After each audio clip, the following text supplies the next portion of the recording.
O Lula quebrou o Brasil. E a Globo assumiu isso publicamente. A própria Globo, que alguns dias atrás postou esse vídeo aqui. Olha só que engraçado. Ai, um ministro me mandou essa figurinha muito rápido. Peraí que eu vou catar aqui. A situação está sob controle, só não sabemos de quem. Nossa, que engraçado, gente. A situação tá sob controle, só não sabemos de quem. De fato, agora vocês sabem de quem. Fiquem comigo. Primeiro, o vídeo da Miriam Leitão. Prestem muita atenção na análise econômica que ela fez no programa de hoje e logo depois foi desmentida. Prestem atenção. Não tem esse fim de mundo que o mercado está vendo. O que tem de preocupante? A inflação está alta, mas para isso está sendo feito um pacote fiscal e está sendo feito um choque de juros. Um choque de juros 1%, mais 2% até 19 de março. Então, eu acho que é isso. Quer dizer, não tem buscar a explicação para o mercado quando ele está num momento em que ele simplesmente tem o objetivo de elevar o dólar ou elevar a taxa de juros futuro, não tem muita explicação. Não tem explicação que amenize. Porque... São Paulo, vocês estão vendo que ela tá falando que não tem explicação elevar o dólar. Não tem explicação elevar o dólar. Ela diz que a culpa é do mercado, que não tem motivo para elevar a taxa de juros, né? Prestem atenção no que ela vai falar, porque depois ela vai ser desmentida na própria Globo, humilhada dentro do próprio programa e não vai ter prova de correr. Prestem atenção nessa humilhação. Olha só em quem que ela vai jogar a culpa do problema do dólar. É inacreditável.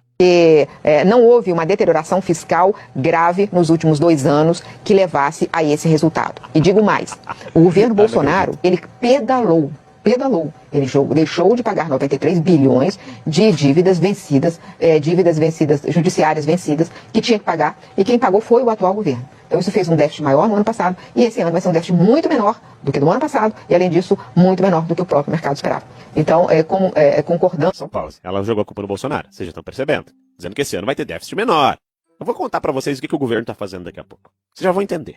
Agora, olha o nível de desonestidade intelectual dessa blogueira, dessa cidadã. Olha as besteiras que ela está falando e ela já vai ser desmentida. Vamos continuar aqui. Ando com a irritação da minha colega Daniela, eu estou aqui dando a substância dessa questão. Quer dizer, não faz sentido esse dólar, não faz sentido essa histeria, não faz sentido essa taxa de juros. Não, vocês viram que ela falou que não faz sentido o dólar, não faz sentido o aumento da taxa de juros. Nada disso faz sentido, isso é bobagem do mercado. Olha só, só que eu quero lembrar vocês que o Campos Neto não é mais o presidente do Banco Central. O novo presidente do Banco Central é indicado pelo Lula. E vocês que acompanham o meu canal, que eu falo bastante sobre economia aqui, vocês sabem que o Lula sempre botou a culpa do problema do crescimento na grande taxa de juros do Banco Central. Só que o novo presidente, indicado pelo Lula, com a maioria da diretoria indicado pelo Lula, já disse: nós vamos aumentar o juro até março. Depois dessa entrevista dela, eles trouxeram um economista para falar e explicar isso que ela estava explicando. E se você assistiu meu vídeo de ontem, você viu que eu falei: o que o Lula falou aqui vai impactar no mercado. Só para vocês terem uma noção, o Banco Central vendeu bilhões em dólares ontem. E mesmo assim o dólar subiu. Em tese, quando se vende dólares, né, é para fazer com que o dólar baixe. Porque você bota mais dólares no mercado, né, brasileiro, ou seja, acaba que o dólar baixa. Nem isso foi capaz de baixar o dólar devido à entrevista que o Lula deu pro Fantástico. Prestem atenção nessa análise aqui, da própria Globo, depois da análise da Miriam Leitão. Olhem só. Em ordem, reconhecemos que há um problema, vamos enfrentar esse problema, aparece um pacote fiscal completamente aguado. Quer dizer, um pacote fiscal que propunha uma redução no ritmo de crescimento das despesas, um pacote que não trazia nada de corte de despesas, efetivamente. Isso acabou gerando uma inflexão em termos de expectativas. Quer dizer, então o governo não vai lançar mão de nada que efetivamente seja capaz de conter o crescimento do endividamento. E nesses últimos 2 dias tem repercutindo muito a entrevista do presidente Lula no Fantástico. Só uma pausa. A Miriam Leitão não falou que não teve nada no governo Lula que deteriore a economia? Ele tá falando aqui exatamente o contrário. O cara que eles botaram pra falar, pra dar o contraponto, logo depois da Miriam Leitão, tá falando exatamente o contrário. E olha o que tá escrito aqui, cotação do dólar dispara e chega a 6,20. Ele tá falando, não teve pacote fiscal, o pacote fiscal foi um banho de água fria, né? O mercado não entendeu, o governo não entendeu, os Estados Unidos, e ninguém entendeu o que eles estão querendo fazer, porque eles são incompetentes, que é isso que ele tá falando aqui. Mas a Miriam Leitão tava falando outra coisa. E o que mais será que impactou nisso? Vamos continuar aqui. A entrevista do presidente Lula no Fantástico, de domingo. O presidente Lula, no domingo, disse com todas as letras, né? O presidente Lula é adulto, ele sabe o que ele está fazendo. Ele disse que não há problema fiscal no Brasil. E disse que o único problema da economia brasileira é a taxa de juros do Banco Central. Ele faz isso dentro de um contexto onde a gente está trocando a presidência do Banco Central. Quer dizer, ele coloca ali uma certa névoa sobre o novo presidente do Banco Central. Esse novo presidente ele vai atuar de forma autônoma ou ele vai atuar sobre os desígnios do que o presidente Lula considera como uma taxa de juros excessivamente elevada?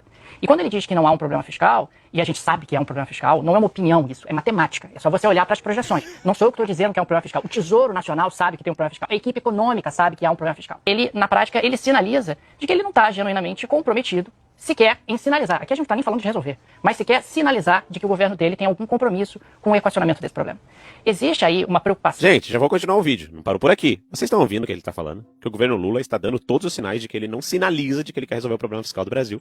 E que o discurso do Lula no Fantástico é o mesmo da Miriam Leitão, que quebrou, tá quebrando o Brasil, tá levando o Brasil para uma... Vocês têm que ouvir o que ele vai falar daqui a pouco. Daqui a pouquinho, em relação do que de fato vai acontecer nos próximos anos e por que o governo Lula não quer resolver isso. Essa é a grande piada. É a grande piada. Mas, o discurso da Miriam Leitão é o mesmo do Lula. Não é um discurso econômico, não é um discurso de quem está preocupado com o Brasil. É o mesmo discurso do Lula que está quebrando o Brasil. Ela vai lá e repete na Globo News, e eles trazem um profissional aqui, e ele joga isso na cara, e dá pra ver a cara de nádegas dos outros apresentadores ouvindo isso, dizendo, a culpa é do Lula, e tá muito claro isso. Mas agora, olha o desfecho dessa análise desse cidadão aqui. Desculpa por não saber o nome dele, também nem procurei saber, tá na Globo, é complicado. Então, e isso é que está gerando muita fuga de capitais, de que o Brasil caminha na direção de uma situação como a Turquia viveu há poucos anos. Que é a seguinte, você tem um descontrole fiscal, esse descontrole fiscal faz com que o governo tenha cada vez mais dificuldade de se financiar, o mercado vai exigindo juros cada vez maiores, aliás, ontem o mercado estava exigindo 15% de juros para financiar o governo brasileiro. Chega um determinado momento que o governo não consegue mais pegar dinheiro emprestado, não consegue mais financiar o seu déficit de maneira eficiente, e aí você avança para uma emissão de moeda. E essa emissão de moeda faz com que a inflação escale, isso somado a um processo de escalada da moeda americana, que já gera pressão inflacionária e que faz com que o processo se retroalimente. Esse é o temor hoje. Quer dizer, o temor que a coisa saia do controle. Por mais que o Banco Central aumente a taxa de juros, você não consegue mais conter a moeda americana. Por mais que o Banco Central venda dólares, como ele vendeu nos últimos 2 dias, você não consegue conter a escalada da moeda americana, porque as pessoas estão muito temerosas do que vai acontecer no futuro. Nem com o Banco Central vendendo dólares, você consegue conter a quebra do Brasil. É isso que ele está falando aqui. Quando ele cita a Turquia quebrou, simplesmente quebrou, eles tiveram que fazer uma revolução, teve até, se não me engano, até um golpe militar que aconteceu lá em 2016, 2017, porque lá aconteceu exatamente o que está acontecendo no Brasil. É isso que ele está falando.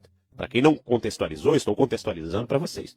É isso que ele está falando. Não adianta mais Banco Central, os bancos não querem mais financiar as dívidas do Brasil, porque sabem que o Lula não vai pagar essa dívida. Ele está deixando isso muito claro aqui, na Globo, né, quebrando, praticamente expulsando a Miriam Leitão de qualquer análise econômica. Tá? E tá deixando isso muito claro. Você acha que os globais estão gostando? O governinho vai gostar?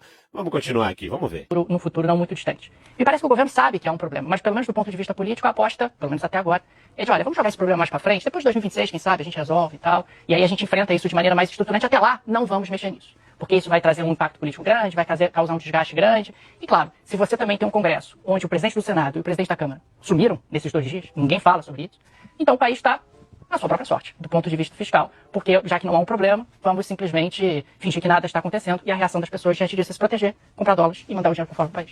3 pontos. Frase final dele. A situação das pessoas diante disso é se proteger, comprar dólares e mandar dinheiro para fora do país. Segundo ponto. O governo não quer resolver o problema fiscal. O governo não quer resolver. Por quê? Porque quer jogar para depois de 2026. Para não ter problema eleitoral. É isso mesmo. Eles estão dispostos a quebrar o país em 2 anos. E a gente avisava. O Brasil vai virar uma Venezuela. Não, porque não virou Venezuela. Questão de ditadura do judiciário, essas coisas, a gente já sabe que virou uma Venezuela. Economicamente, a gente está se encaminhando, nós estamos com a moeda mais desvalorizada do mundo. E isso está ficando claro até na própria Globo. Na própria Globo. E aí, meus senhores? E aí, no vídeo de ontem eu mostrei para vocês que as universidades federais não estão mais pagando luz e água. E aí, cadê os universitários que faziam manifestação, chinelagem, pichavam o muro, diaba 4 lá, quando era o Bolsonaro que fazia contingenciamento de um mês para o outro durante a pandemia? Cadê esses caras agora? As pessoas estão tirando dinheiro do Brasil e jogando para fora. E para resolver, jogar um banho de água fria nas questões fiscais do Brasil, que eles estão empurrando com a barriga, olha só o que o Lula fez essa semana. Tá aqui, ó. Presta atenção. São ao todo 26 bilhões. A gente vai rodar agora aí na tela os números detalhando esse anúncio feito hoje pelo governo federal. Vamos lá. Ao todo, no INSS, mais de 7 bilhões de reais. Dinheiro dos aposentados. Vai cortar dinheiro dos aposentados. 7,3 bilhões de reais. Vamos lá. No BPC, que é benefício de prestação continuada, cerca de 6 bilhões e meio de reais. Cortou 6 bilhões e meio de reais das pessoas com dificuldades locomotoras e outras dificuldades. Ele cortou. Olha lá. No Proagro, 3 bilhões e 700 milhões de reais. Benefícios por incapacidade, um valor que supera 3 bilhões de reais. Isso aqui tu pode jogar junto com o BPC ali, mais 3,2 bilhões de reais, porque são os benefícios por incapacidade, pessoas que não podem trabalhar por diversos motivos ou outros. Depois... No caso do Bolsa Família, que é relacionado ao Ministério do Desenvolvimento Social, 2 bilhões e 300 milhões de reais. No caso de pessoal, 2 bilhões. E no seguro defeso, pouco mais aí de 1 bilhão e 100 milhões de reais. O Lula quebrou o Brasil. Tá cortando dinheiro de tudo. Né? Agora pergunta, da Lei Rouanet, que são mais de 16 bilhões. A Lei Rouanet, se somar todos esses cortes aqui, todos eles, não dá a Lei Rouanet. Mas da Lei Rouanet ele não corta, porque os artistas têm que fazer campanha pro Lula pra pedir pro trouxa, pro jovenzinho que votou no Lula achando que era paz e amor, que agora tem que pagar 100% de taxa na compra da blusinha da Shein, né? Foi enganado pro trouxa que esperava picanha, mas a fulaninha, o Felipe Neto mandou votar no Lula, porque desses caras ele não cortou dinheiro.